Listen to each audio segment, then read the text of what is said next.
Want to speak real English from your first lesson? Sign up for your free lifetime account at EnglishClass101.com. Hi everybody, my name is Alicia and welcome back to Top Words. Today's topic is 10 lines you need for introducing yourself. So let's go. Hello, it's nice to meet you. Hello, it's nice to meet you. You can only use this the first time that you meet someone. If you say this to somebody after you have met them already, you're going to seem either A, like you've completely forgotten meeting them, or B, like you are a very strange person for saying it's nice to meet you again. So, when you use this the first time, you can shake hands with someone and say, hello, it's nice to meet you. My name is.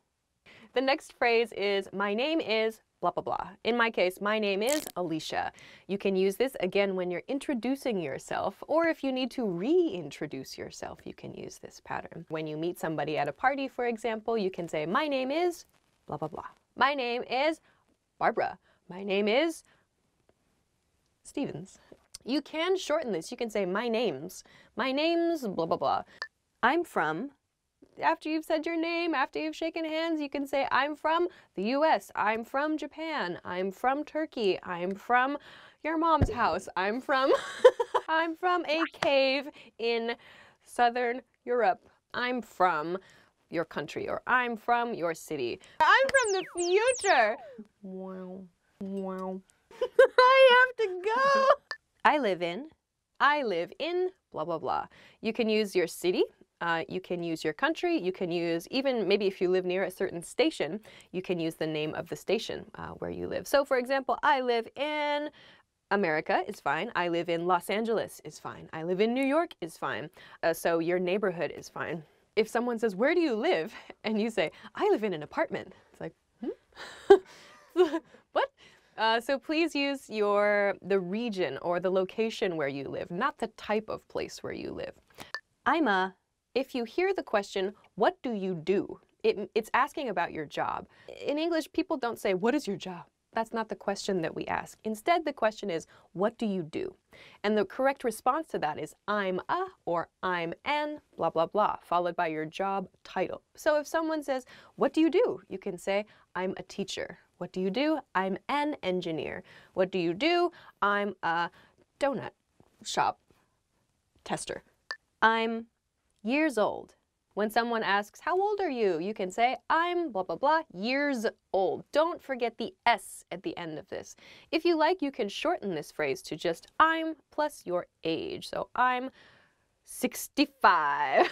I'm 13. Whatever. I'm this many. Sometimes children will say that. How old are you? They'll say, I'm this many. It's kind of cute. First time you meet someone, you might not ask, how old are you? If it's in a friendly case, like in a party after you've spoken to the person a little bit, it's okay, but just try to be sensitive to the context. Try to be sensitive to the people around you. And if you sense that maybe there's a very large age gap between you, it might be better just not to ask the question at all. I enjoy. Many of my students say, what is your hobby? But that's not something that native speakers will say. No native speakers say, what is your hobby? Instead, we ask, what do you like to do? Or what do you do in your free time? This is a much more natural question than what's your hobby? The answer to this then is I enjoy, or I like, plus a noun phrase. So for example, what do you like to do? I like listening to music, or I enjoy listening to music. What do you do in your free time? I like watching movies. What do you do in your free time? I like baking cakes. What do you do in your free time? I enjoy tap dancing. What do you do in your free time? I enjoy making new friends. Aww. One of my hobbies is blah, blah, blah. With this one, it's probably better to use a short, easy to understand hobby. If you're explaining a hobby, people are going to expect that it's going to be something that they know about, like photography or cooking or dancing or swimming or whatever. So try to pick something that will allow you to continue the conversation. That's why movies or cooking or books or, sports are a good thing to share. One of my hobbies is snowboarding. I've been learning English for. If you are learning English, if you're studying English, you can use this expression. If someone asks you, how long have you been studying English? You can say, I've been studying English for amount of time. or I've been learning English, or I've been practicing English, or I've been speaking English for a certain amount of time. I've been studying English since elementary school is also okay to use. I've been studying English since I was in college. Just be careful. For is used for a length of time, and since is used for a specific point in time at which you started something. So you can try and mix it up and use a few different expressions there. So I've been learning English for a long time. I'm still learning English. You should do that too. Okay, I'm learning English at EnglishClass101.com. This probably could be used in response to where did you learn English, or where are you studying English, or how are you studying English? You can respond with, I'm learning English at EnglishClass101.com, or I'm learning English at my school. I'm learning English at my private teacher's house, for example. So a little bit of grammar in this sentence. Why do we use the progressive tense, I'm learning English? If you say I'm learning, it sounds like you're still continuing your studies. If you say I learned English at EnglishClass101.com, it sounds like you're finished. Like you're finished studying, there's nothing else for you to study, so you're done. So it's much, much more natural to actually use the progressive I'm learning or I'm studying when you're talking about your studies, when you're talking about your hobbies, than it is to say I learned or I studied. So those were 10 lines that you need to introduce yourself and to help give the other person a little bit of information and carry the conversation forward. So please try them, please go crazy with them, make them your own. Thanks very much for joining us for this episode of Top Words, and we'll see you again soon. Bye! I'm from your neighbor's doghouse. Fish. Glub, glub. Oh yes, I like to go spelunking in North Africa every summer. Hi, welcome back to Weekly Words. My name is Alicia, and this week we're going to talk about ways to say hi. This should be fun. Let's get started. First is yo. This one is a little bit casual, in case you couldn't tell. Used for close friends, maybe family members if you have kind of a silly relationship with them. Just quick, short, easy to do. In a sentence, yo, how's it going? Howdy. Howdy, traditionally associated with cowboy culture, I suppose. You should play a banjo maybe, or you've just gotten off a horse. I don't know. I use howdy from time to time. Howdy. Howdy. Howdy. Howdy. Dun, dun, dun, dun, dun, dun. That was my banjo. Yeah, in a sentence you might say, howdy folks. Welcome to the barbecue place. Next is hey.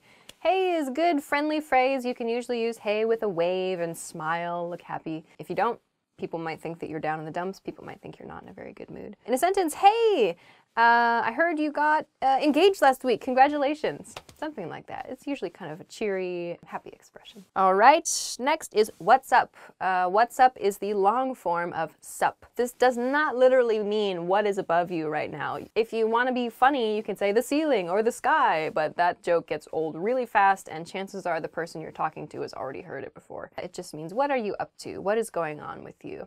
In a sentence, what's up? Did you have a good weekend? Typical response to what's up is not much. Find out some more responses in English in 3 minutes. We did an episode on this. Nothing much. How about you? That's pretty good. Pretty good. Pretty good. Pretty good. I don't know what I'm doing. The next one is long time no see. You can use this when you haven't seen the other person for a long time. You're at a party, you're at an event, or whatever. Anytime it's been a long break, you can decide how long is. Not the day before or the week before, maybe a few weeks or a month, whatever's unusual for you and this other person. When you see them, you can say, hey, long time no see, how have you been? That's the end. So those are a few different ways to say hi in a few different situations. I hope that you have a chance to try them out the next time you meet someone or you greet someone. Thanks very much for joining us this week, and we'll see you again soon. Bye. Instead of saying sup, I like to say soup. Sup. Soup? Imagine you're on a plane. There's someone next to you. What do you say? Hi, Alicia here. Introducing yourself in English is easy. In this lesson, you're going to learn how with Gustavo and Henry, who meet on a plane. Gustavo's moving to New York. His family is going to join him later in the month. Henry is in the seat when Gustavo gets on the plane. Let's watch. Excuse me. Sorry about that. Hi, how do you do? I'm Gustavo. Nice to meet you, Gustavo. I'm Henry Edens. I'm sorry. Can you say that again, please? A bit slowly? Henry Edens. Henry Edens. That's it, but please call me Hank. Hank, nice to meet you. Now the lesson focus. Here's how to introduce yourself. Ready? Do you remember how Gustavo introduced himself? Hi, how do you do? I'm Gustavo. When Gustavo introduced himself, he started with "Hi," and then used a set phrase. How do you do? How do you do? This is a polite expression people often use with an introduction. It sounds like a question, but it has no particular meaning, and there's no expectation the other person will try to answer it. Next, he says, I'm Gustavo. the first part of this sentence is a contraction of two words, I and am. The am here functions like an equal sign in math. I'm. I'm The next word in the sentence is a name. Gustavo. Together it's. I'm Gustavo. The structure of the pattern is Hi, how do you do? I'm plus. your name. Now you try. Imagine your name is John. Say, hi, how do you do? I'm John.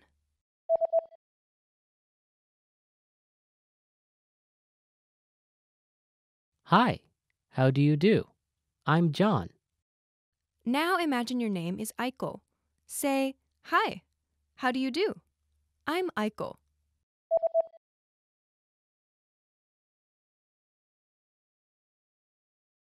Hi, how do you do? I'm Eichel. Now use your name.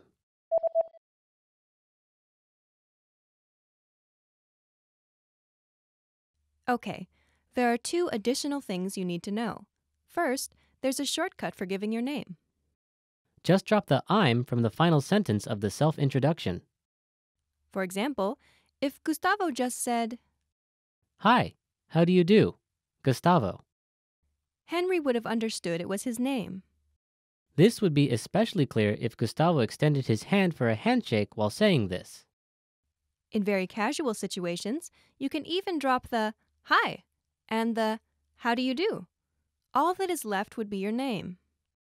The second thing you need to know is you can use I'm with just the first name or your first name and the last name together. I'm Henry Edens. Edens is Henry's family name. Using both your first name and your last name is a little more formal.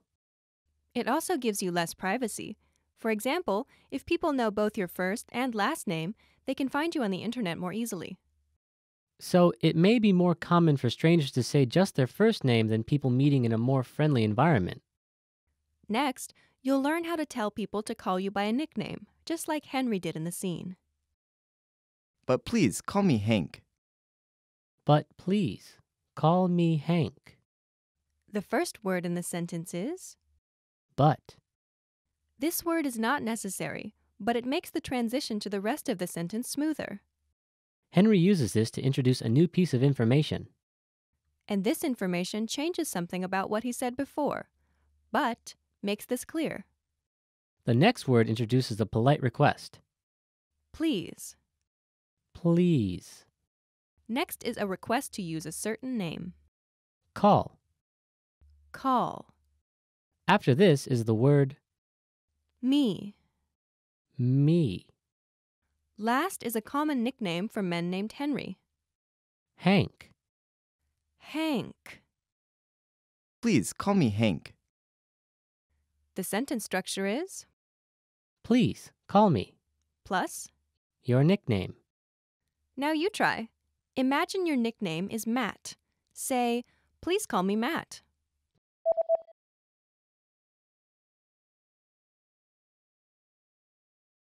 Please, call me Matt.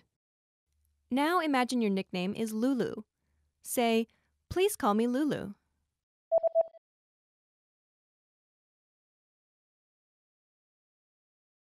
Please, call me Lulu. Now use your own nickname.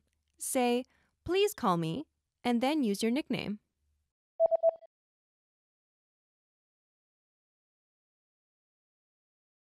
Finally, when you meet someone for the first time, it's polite to say a set phrase at the end. Nice to meet you. Nice to meet you. Usually, both people will say this or something similar to it. Now you try.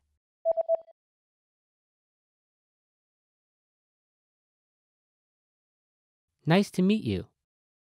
Begin. Hi everybody, welcome back to Weekly Words. My name is Alicia, and this week we're going to look at some common English idioms. Let's begin. The first word, or phrase rather, is about to. About to means you're going to start something, you're going to begin doing something. For example, I'm about to start explaining this idiom to you. Hey, hey. Okay, the next word or phrase, idiom. The next idiom is by the way. The word here they've used is incidentally. It's a way to transition to another topic that's related to what you're talking about. For example, this week I'm going to a party. By the way, did you hear about the party happening next week? So they're somewhat related. Okay. The next idiom is in a way. In a way. This is kind of... In a way, it was a good thing that the burrito shop was closed because otherwise I would have eaten way too much. And you can use this to show that there are maybe two sides to a situation. Maybe some things are negative, maybe some things are positive. Next is on the other hand. I hear this a lot. On the other hand is a way of just saying however, or to share two different sides to a story. For example, I think my coworker is really irritating. On the other hand, at parties, he's really funny. So you can show two maybe different sides to a point with this phrase. Next is a matter of fact, as a matter of fact, as an idiom. This is a long way to just say actually or really. It's a little bit more formal sounding, so you might use it in a business meeting, for example. Everybody at the business meeting might feel a little bit unsure about the previous month's sales. And you can begin your presentation by saying something like, I know everybody was a little bit unsure about last week's or last month's sales performance, but as a matter of fact, things improved. And that's the end. Those are some common idioms that you might hear in English. Give them a try. They're pretty useful, and you might hear a lot of them in conversation. Thanks very much for joining us this week, and we'll see you again next time for more information. Bye. Hi, everybody. My name is Alicia, and I'm joined again in the studio by... Michael, hello. And today we're going to be talking about English conversation strategies. So let's get right into it. Let's start with Michael. What is your first strategy for keeping an English conversation going? This is very important. Don't say, I'm fine, thank you, and you. You hear this all the time from second language English learners or non-native speakers. You learn this, it's one of the first things you learn in an English class. It's easy, it's good, it's basic, it's foundation. Okay, that's fine.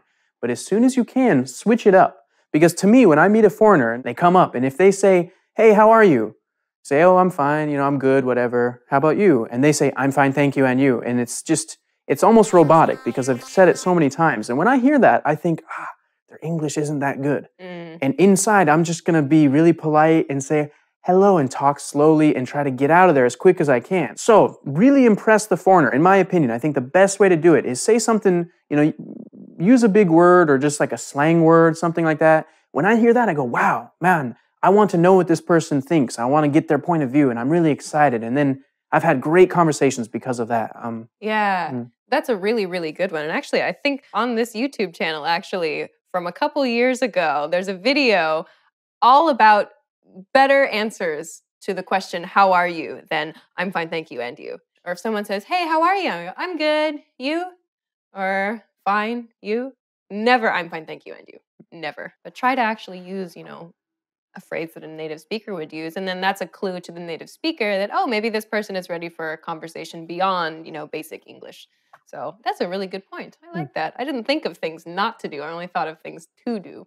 So, okay, cool. Let's see. Let's go to my first one.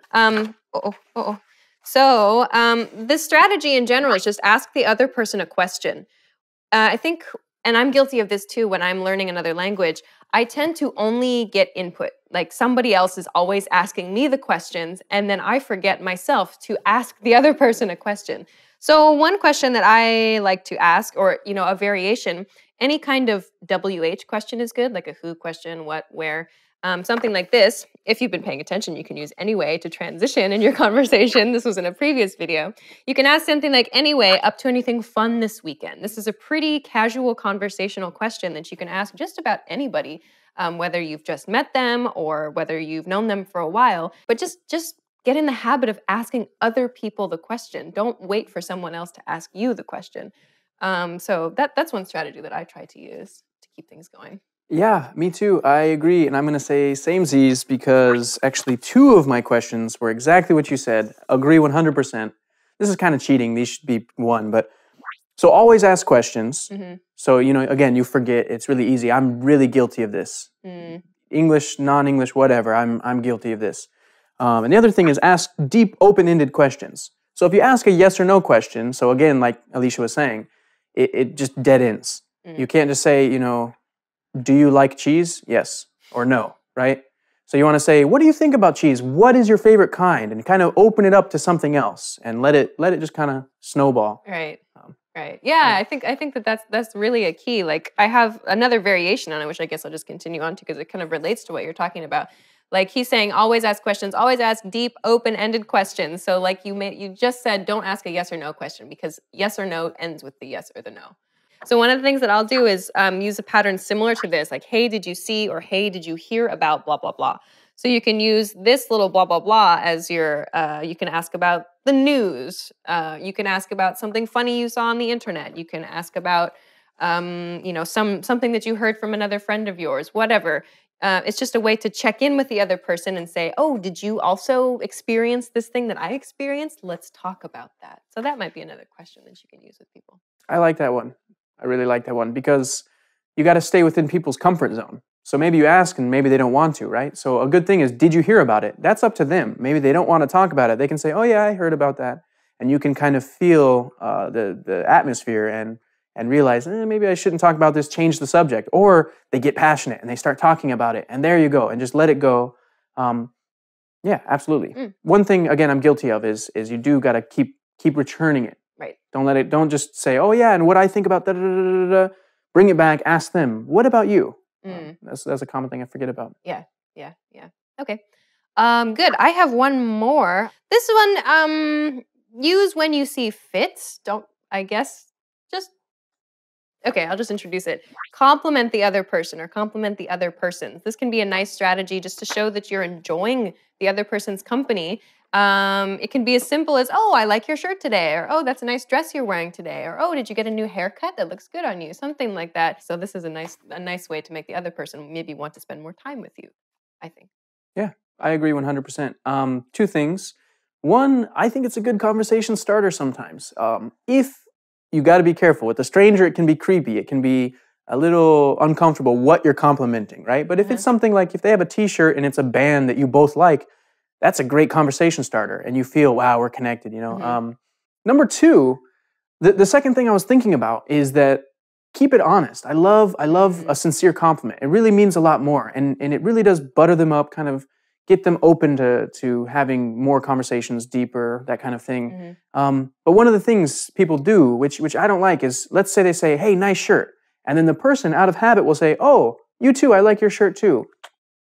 Just my opinion, I don't think this feels really natural, doesn't really feel sincere. So I would save it, make a mental note and go, I need to return the favor. I need to give them a compliment. But wait until you notice something you really do like and say, hey, actually, I love blah, blah, blah. Yeah, I think that's a great point. Like when you can sense whether someone is being sincere or not. What is your next strategy for continuing an English conversation? Well, don't be afraid to open up. I like this one. I think this is good. A lot of people will be kind of shy. They won't open up too much. Again, within your comfort zone. But I like this one because people will return the favor. Because if you're just having small talk and you say, the weather's nice today, blah, blah, blah, you can only go so far. So don't be afraid to say something personal. Again, trust your judgment. Don't be a creeper. We don't want to hear certain things about your life. So don't be a creep. Don't be a creep. Don't be weird. Don't be strange. And like what you're saying about opening up. Open up is just a phrase that means share something about yourself. So it can be as simple as what you did last weekend or what you're going to do this weekend or a project that you have coming up. It doesn't mean that you have to spill all of your life secrets to the other person, but just showing that you're willing to share something more personal about yourself can help ingratiate yourself or can help, help the other person understand you a little bit better. That's a good tip. I like that tip. That's hard to do, though. It's hard. It's a little bit scary, I think, Yeah. to share parts of yourself. But it's good. It's a good way to meet people and make friends. All right. I think that's all. Is that all that you have? Yeah, that's all I got. Okay. All right. Well, those are some interesting strategies to keep an English conversation going. So give them a try. If you're ever at a loss for words and don't know what to say, you can try one of these strategies and hopefully it will help you out. Please let us know if you have any other strategies or anything else that you would like to use or you tried to use when you are having trouble keeping a conversation going. Leave us a comment and let us know what it is. We will see you again next time. Do you have anything else you'd like to add? That's about it. All right, so thanks very much for joining us and take care. Bye-bye. Hi, everybody, and welcome back to Top Words. My name is Alicia, and today we're going to be talking about 10 compliments that you always want to hear. Let's go. I love your cooking. This is my personal favorite compliment. Oh my God, I love cooking. Like, I'm always posting like pictures of things that I cooked on Twitter. I'm just like crazy about food. So this would be a compliment that I would love to get. Like the ultimate compliment for me though would be, will you make my birthday cake? That would be such a compliment. Like it's a question, but there's so much behind that. Will you make my birthday cake? I'd be like, oh, you would give that to me? So maybe after, you can use this after a meal, for example. I love your cooking. And the other person will be like, next is great job, great job. This is a compliment that you can use anytime. You can use it with your friend, not with your boss. Your boss might use it with you, an employee, a coworker, a colleague, a pet even. Whatever, it's just a very small scale, a very easy to use compliment. That means you think whatever has just happened is good. I use great job all the time. I use great job and I use good job. Sometimes when I make a mistake or something funny happens and I'm alone at my house and I want to make fun of myself, I'll be like, yeah, great job, Alicia. But if I'm trying to be positive about a failure or laugh at myself a bit. But in general, it's just a good, easy compliment to give someone. Great job. You have a way with words. You have a way with words. This can be speaking. This can be writing. It means you think that the other person is a good communicator, or maybe even more so than just a good communicator. You think that the way they speak or the way that they write is particularly good. So that could mean funny, it could mean romantic, it could mean dramatic. Something about the way they speak or the way that they write, you really enjoy that. You can say, you have a way with words. It's quite a nice compliment. I think it's kind of like a, bit smart. It's a bit of a smart thing. You have a way with words. Or you can say you're good with words. You're really good with words. Yeah. All right, next one. You look gorgeous. You look gorgeous. Very nice compliment to give. Just be very careful with the way that you say this. For an everyday compliment, I tend not to say you look nice or you look gorgeous today or something like that, because the underlying comment there is, on the other days, that person doesn't look nice. So if I want to compliment someone's appearance, I try to pick a specific thing. I'm like, oh, I've never seen you wear that sweater before. It looks nice on you. Something like that. Like yesterday, my friend had a new dress on and I was like, is that a new dress? And because I thought she looked nice, but I didn't want to make it sound like I don't think she looks nice every day. So I said, is that a new dress? And she goes, yeah. And I said, I think that color is really, really nice on you. It looks really good. And she was so happy about that. So yes, there are these compliments like you look nice, you look great, you look gorgeous, and so on. But I personally kind of prefer to level them up a little bit and just say, pick a specific thing. Like, did you get a new haircut? Did you dye your hair? Or did you get something? Did something happen? Like whatever it is, try to pick up on a specific thing, because then that shows you're paying attention to the other person. And you think that whatever they have chosen to do, whatever like clothing or whatever haircut, whatever it is, you think that they have good sense there too, or good style. So it's kind of like it's a very subtle double compliment. Yeah.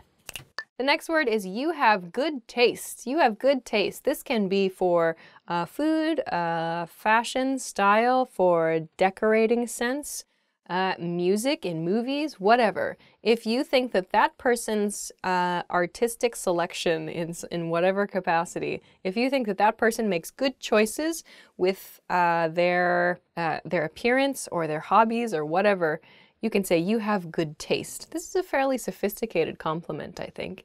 we use you have good taste for something. Like it sounds a bit more sophisticated. Maybe if you both choose the same bottle of wine, perhaps. Like it has kind of a more formal, adultish, sophisticated feeling about it, this compliment. So yeah, maybe wine is a good example of that. Yeah. Oh, nice bottle choice. Like, I really like that. You have good taste. You can follow this, by the way. You have good taste in blah, blah, blah. You have good taste in movies. You have good taste in music. If you want to be specific about something that you think that person is really good at choosing, you have good taste in noun. Okay. Yeah. Okay.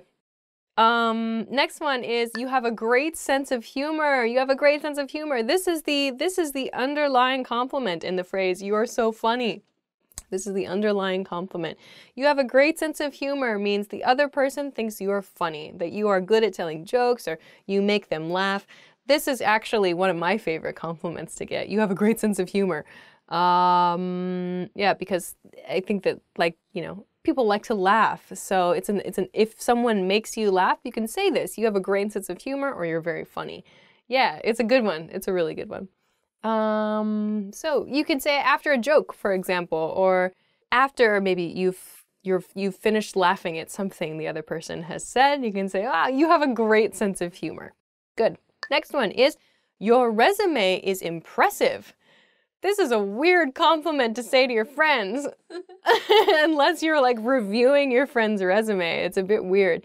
This is something that perhaps someone interviewing another person for a job would say. The candidate comes in for the interview. The interviewer says, wow, your resume is very impressive. I'd like to ask you a few questions about it. Yay! So this is good to hear in a work situation. Yeah, you really probably won't need to use this with your friends. If you do, it's kind of weird. Oh, wow, this next one is quite a compliment. Nobody's ever said this to me. To be fair, if somebody said this next one to me, I would feel a little bit of like pressure. The compliment here is, you make me want to be a better person. This is something that I think you see in movies from time to time. Yeah, I had one person say oh, that something you did inspired me. And that was like really like, oh, that was really exciting. Like somebody was inspired by something. Like, wow, that's great. Or I want to be like you. That's a really cool compliment. But if someone says, you want to make me be a better person, it's like, oh, wow, like that means I'm really important to that person, which is really flattering. But at the same time, if someone said that, I would also be like, if it's like my friend, I would be like, but I want you to be you. Like, I think you're a cool person already. Yeah, it's like, oh, you make me want to be a better person. Like, in that person's viewpoint, you're like somehow above them, and that's uncomfortable. Yeah, I would rather say, you inspire me. I think or like, this thing that you did really inspired me. Like if somebody said like, I saw that picture that you posted on Twitter of that pizza today, Alicia, and it really inspired me and I made my own pizza. I'd be like, yay. Oh, next one is nice. Actually, I say this to my friends quite a bit. You are an awesome friend. This is really, really good to use after your friend has helped you with something. Maybe you're moving to a new apartment or new house, or maybe you've had some trouble and your friend gave you some good advice, or your friend just listened to you when you really needed to talk to someone. After that experience, you can say, thanks so much, you were an awesome friend. Or maybe your friend did something really, really cool and you just want to like tell them, like, I think you're really awesome. Just say, you are an awesome friend. They'll be happy to hear that. Or just, you can abbreviate it to, you are awesome. Not just you're an awesome friend, just you are awesome. You are a cool person. You are awesome. You're fantastic. You are an awesome friend. You're an awesome friend. Compliments that I want to hear, quite honestly, I feel that any physical appearance compliment is sort of boring to me, honestly. When people, I feel you. Really, I'm just like, okay, great. I didn't do anything to have this body or face or whatever. It's like, okay, that doesn't mean anything. Like, what are we gonna do with that? It's like, if you want to compliment somebody, I feel like you should compliment them on their skills, something that they have done or something that they have created, or something about their personality that is valuable to you. I think that that's a much better compliment. So for me, I like, this is delicious, because I love cooking. So when somebody tells me, this is so good, like when they say it in just that right way and you can tell that it's real, you can tell that it's true, I'm just like, yes. when people go, oh my God, this is so good. Like, I've cooked something really, really well. They say, oh my God, amazing. Or I want to eat your food, that sort of thing. When people say that, I'm just like, yes, like that makes me so, so happy because it's that's one of my favorite things to do. It's a skill and it's something that like I've worked hard to try to do well. So when someone compliments me on that, I get really excited.